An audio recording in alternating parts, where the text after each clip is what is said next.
என் பெயரில் ஒரு ஃபேக் ஐடியை ஓப்பன் பண்ணி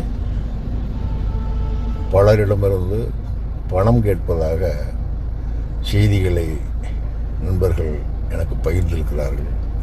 அது முழுக்க ஒரு தவறான காரியம். இதுபோல்